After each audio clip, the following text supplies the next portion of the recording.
Hi, Tyler Thurman here with Tyler Thurman Coaching, and I am a transformative coach. You probably know that if you've watched any of these other videos, but I spend, most of my days teaching people about how basically to have a more wonderful life. And, that's the premise of this video, all of my videos, all my articles. And it's just the foundation of the work that I do, which you can find more of at www.coachtylerthurman.blogspot.com, and just have fun playing there. There's tons of free resources, links to other sites, book recommendations, got testimonials and that kind of thing if you're interested in doing some personal work with me. So let's go ahead and get started with today's video, which today's video is titled The Neutrality of Thought. And I just wanted to spend some time talking about this particular aspect of thought, which is one of the three principles that makes up our human experience as we know it. And as I talk about, on and on and on and on and on, you can reference other articles and videos to learn more about the other principles. But this principle of thought is, I wanted to speak about it because it's so misunderstood. And the problem with misunderstanding a principle of the human experience is we don't get to take it into account. And when you're not taking into account something that's true about the human experience, it makes things more challenging for us, to be quite honest. It's when we're overlooking something that's universally true about how we experience life, then it's just life is kind of mucky. It's more confusing, and so that's why I want to talk about it. And I say it's largely misunderstood because the first part of it that we don't understand is we are feeling our thinking. You probably have heard me say that before, but what I'm pointing at is really what we're not feeling, right? We have been brought up in a society where everybody, all the big people around us when we're growing up, we are taught to point outside ourselves to the source of things like well-being, peace of mind, happiness, contentment, joy, love, connection. We're just taught from the moment we enter this physical world that it's something to do with something outside of us. Those wonderful experiences that we're all looking for, we think that there's something to do with change of circumstance, accomplishing something, creating something, and we miss out because we're looking so hard outside ourselves for the answer to those those beautiful experiences, those deeper feelings, as I sometimes call them. We miss where those actually come from, and we don't notice that we can only ever really feel our thinking. Now, what I mean by that is we can only ever have an emotional feeling experience of thought, which makes up pretty much our entire experience of life, right? So if you have a fearful thought, you will feel fear in your body. It takes the form of neuropeptides, right? Biochemicals in our bodies and, chemical receptors, but we feel them in our body. But the source of them is thought, right? So we have emotions that only ever come from thought. Now, I would invite you to just pause a second there and contemplate that. Contemplate the implications of that. Because we're taught emotions come from all over the place, right? They come from people, events, the weather, where we live, everything about our circumstances, right? Or maybe it's something about us, I'm having these emotions because I'm just an emotional person. Or, I'm a sad person. I'm a happy person. We make those kinds of associations. But the reality is, the truth is, we only get to feel our thinking.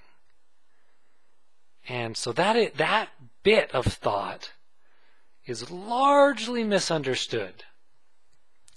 Now, some of you will understand that, right? You begin to see that we fundamentally live a psychological experience of life. We live in our psychology. You can't experience anything outside us in the world of form directly. We only get to experience our thoughts about those events and people and happenings and weather and jobs and partners and kids, and we get to experience our thoughts about those people and things and events. And that in and of itself, like I said, is a paradigm shifting truth. And so that's the first thing I want to point to about sort of the nature of thought is we feel our thinking.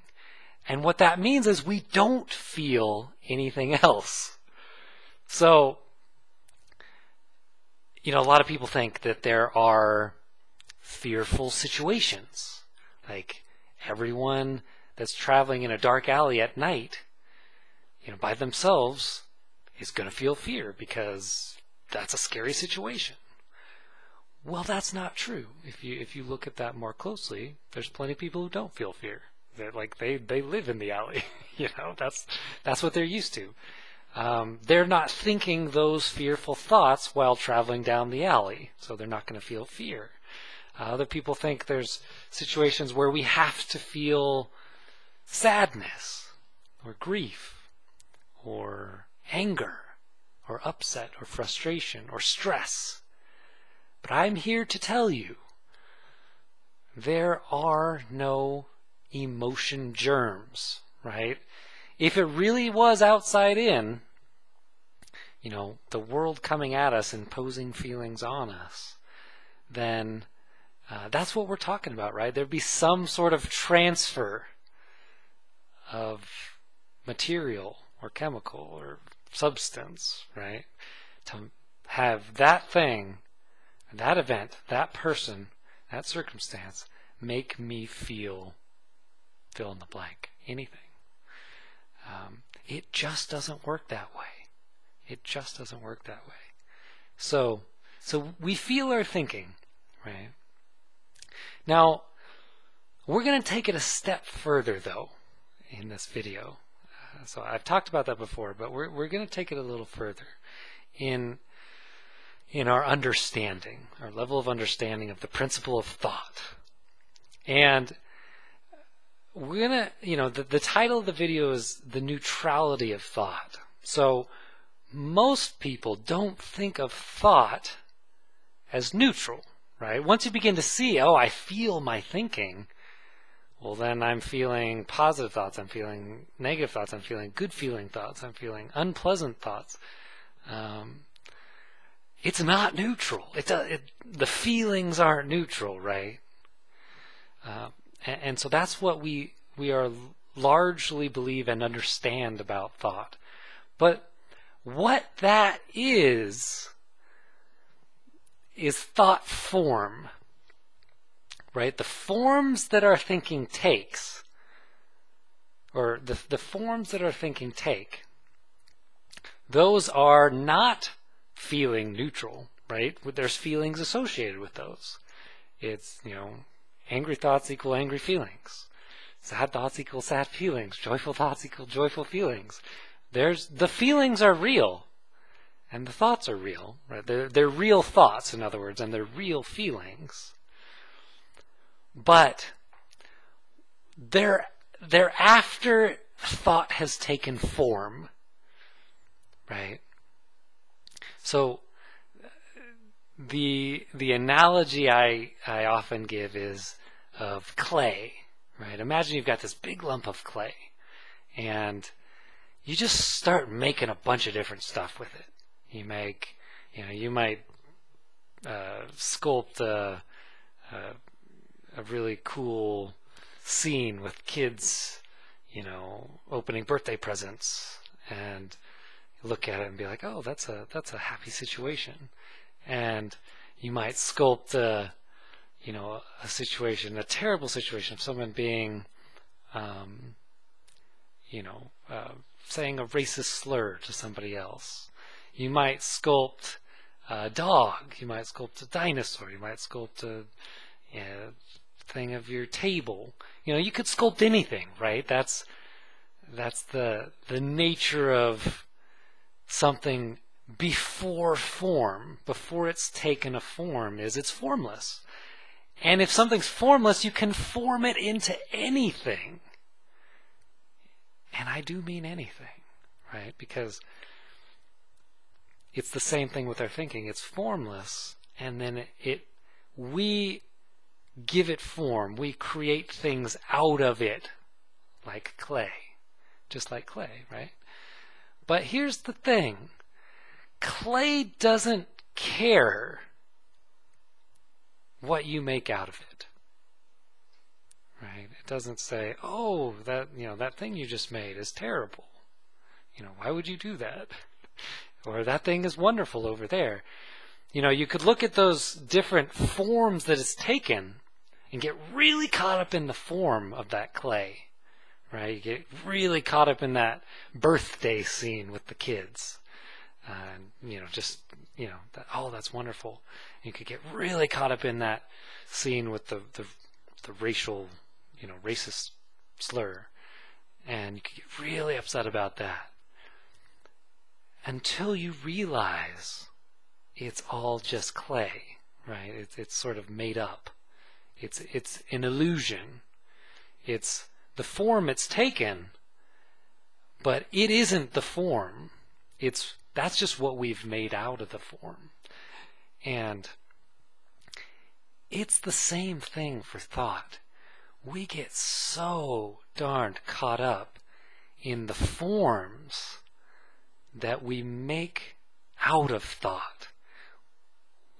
Innocently, like we do it innocently, and a lot of times unconsciously, and it's just learned, right? It's just taught to us by innocent, well-meaning people who don't know how the system works, right? They don't know about the nature of thought. They don't know about consciousness bringing our thinking to life. They don't know about mind, the infinite potential for new thought. They don't know about those things, and therefore they teach us incorrectly how the system works. And so we get really caught up in the forms that our thought take. So when we feel sad, we think, oh, this is so terrible. I'm feeling sad. There must be something wrong with me, or there's something wrong with the situation that I'm in that's causing me this sadness. Or grief, or it goes for any feeling, experience, emotion we have. Oh, I'm so stressed. There's something wrong with what I'm doing with my life. I'm so stressed. There's something wrong with my thinking about life. And I just would love it if you could glimpse, or at least look in the direction of the neutrality of that. Right? There's something it's the system working perfectly, right? The thought feeling system is working perfectly. We're feeling it. Whatever we make out of thought innocently, we're going to feel it. So when we're feeling those feelings that we don't particularly enjoy, it's not that anything is wrong. It's just we've made a certain thought form, a sad one, a upsetting one, a stressful one, a frustrating one, an anxious one, a worry one, a foreboding, sense of foreboding one. There's this infinite variety of things we can make out of our thinking. But here's the thing, you're always going to feel it, right? Because that's the nature of the system, is we feel our thinking. And so when people think that upset feelings are bad and pleasant feelings are good, and I should have more pleasant feelings and I shouldn't have as many unpleasant feelings, we're getting really caught up in the form that the clay has taken, right? And you've forgotten that it's just clay. You've forgotten that it's all made of thought, right? My entire experience of life is being generated from the inside out via mind, thought, and consciousness. And when you don't know that, it makes sense to get caught up in the thought forms, because that's what we're taught to do. And we live in a society where we're told, we're supposed to feel happy and content and peaceful and joyful and loving more of the time, and sad and angry and frustrated and upset less of the time. And so we sort of judge our own feeling tendencies based on some abstract, subjective model that's based in nothing. When you begin to see, I'm feeling my thinking, and I will always be feeling my thinking, that's how the system works. Then what that does for you is it allows for you to not get so caught up in the forms the system is spewing out, right? You don't need to get too concerned about what feelings you're feeling in the moment and what you're thinking and where your thinking comes from and why do I think things the way I think them. All of that focus it's unnecessary, and it will largely begin to fall away when you begin to see how the system works. That whatever you're feeling, again, nothing to do with you, nothing to do with the system, nothing to do with the world is broken. Because it's working perfectly. A thought pops into your head from the unknown, right? Who knows where our thoughts come from? That's a mystery. But it comes in, and then you can either sort of unconsciously or consciously pour a lot of energy and attention into it, and then feel it, really feel it, and get caught up in that feeling. And then you can say, oh, I've been feeling this way for years. There's something wrong with me. Well, the only thing, it's not wrong, but the only thing that sort of is unnatural is when we try to do something about the feeling, right? And the only time it makes sense to do something about the feeling is when our thinking and feeling looks not neutral, right? It looks charged. It looks broken. It looks like something's wrong.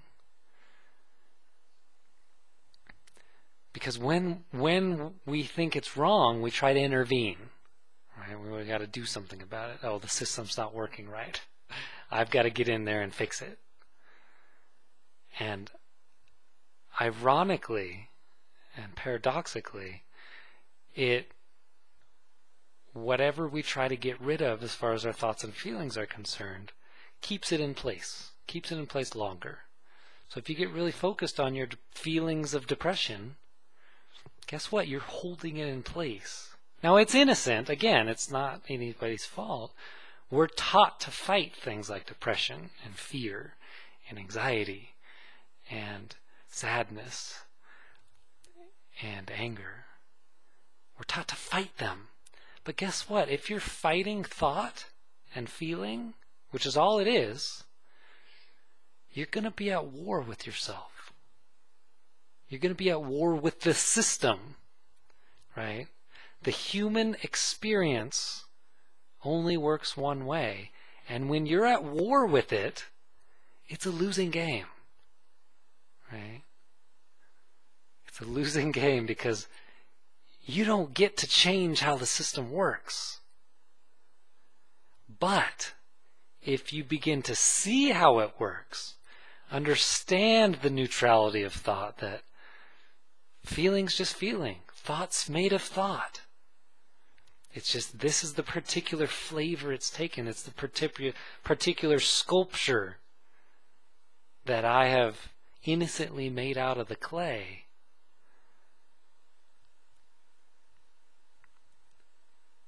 Then you will begin to intervene less when you see that that's how it works. And that thought on its own is a flow, right? Thoughts kind of pop into our head and then they flow out, pop in. I don't know what I'm going to be thinking and feeling in 10 minutes, let alone a year from now.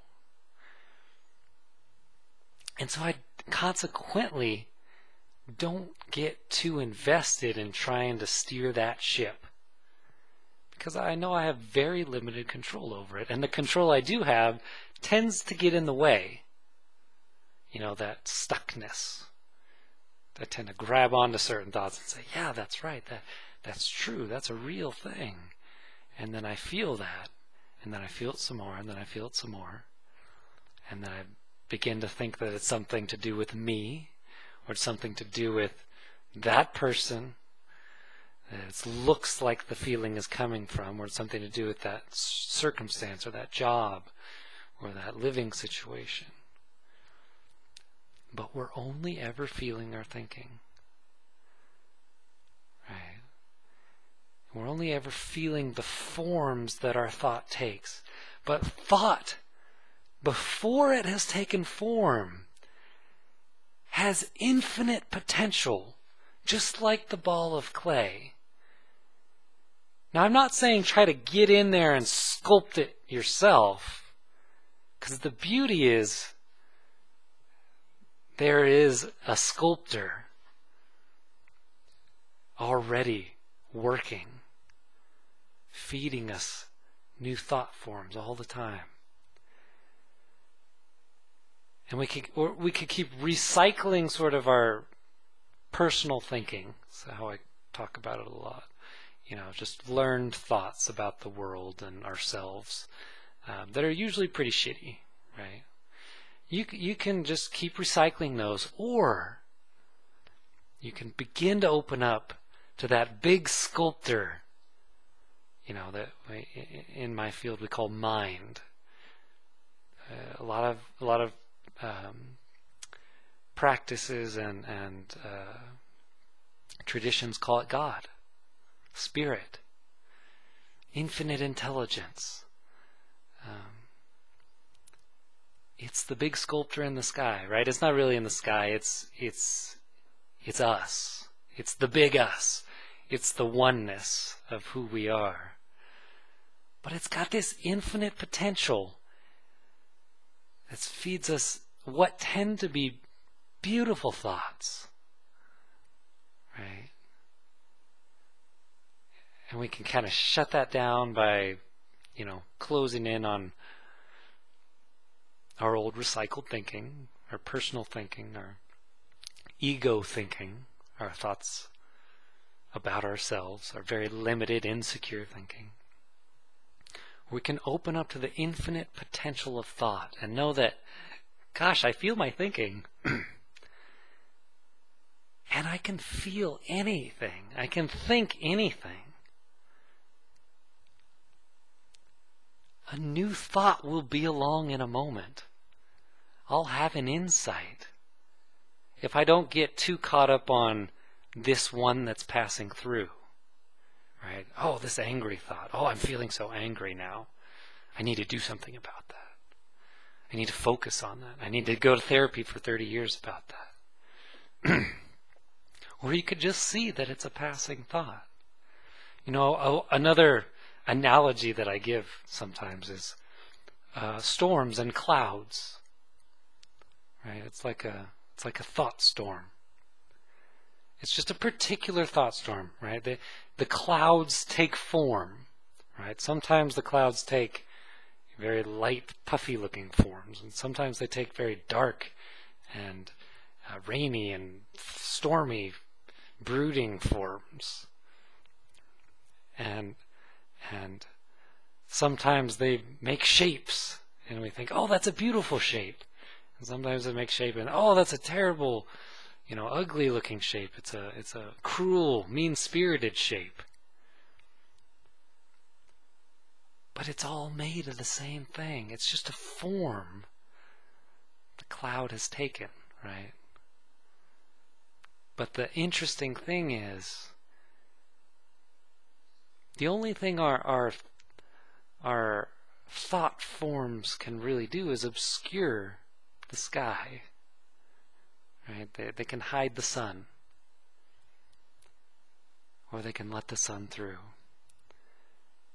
And so when you're not getting so caught up in the particular flavor that your thinking is taking in the moment, because that's all our feeling is, right? Thought in the moment. If it looks like more than just thought in the moment, you're going to get caught up in it. You're going to do something about it. And guess what? It's going to get held in place. You're going to get stuck in that feeling for a time, but it'll pass eventually. But there's something behind it all. Like I'm pointing to this I'm pointing to this sculptor, this creator, this creative source. And if you begin to look to that, because if you begin to drop your thinking as your primary focus, the form that it's taken, you begin to look to this thing we call mind. This thing that is the source of our creativity. It's the source of our guidance. It's the source of our wisdom. It's the source of our peace of mind, our contentment, our wellness, our well-being. That is innate. That is who you are. That is what you are made of spiritually. And when you begin to look to that, you begin to experience it more and more and more. And the little forms that your thought takes throughout the day, throughout the weeks, throughout the months, they begin to matter less and less and less because you see the big picture. You have altitude. You say, wow, I'm feeling my thinking again. Isn't that interesting that that's how it works? Isn't that fascinating that all I'm feeling is my thinking? All I'm experiencing is thought brought to life, appearing real. I fell for the illusion again. Whoops. No biggie. Because I've got my well-being there in the background, always there. That sun is always shining. Doesn't matter how many clouds are there. Doesn't matter how many storms are flowing through. There's something fundamental about us that is unbreakable, unshakable. It's beautiful. And so that's what's on offer when you begin to see how neutral the principle of thought is. Not the thought forms, but the principle of the thought, the infinite creative potential of thought. You can think anything in any moment. It's just we're used to thinking certain things, so we think them over and over again. But when you begin to look in the direction of the source of new thought, the source of insight, the source of wisdom, your life is going to get beautiful. It's going to get wonderful. It's going to get simple. It's going to get loving. It's going to get wonderful really fast when you begin to see this. So that's the end of this video. Tune in next time. I got tons of other resources just like this one. If you want to learn more, if you want to dive deeper into this inside-out understanding that is the foundation of my work. And you can find those resources at www.coachtylerthurman.blogspot.com. And until next time, with all the love in the world, have a wonderful day.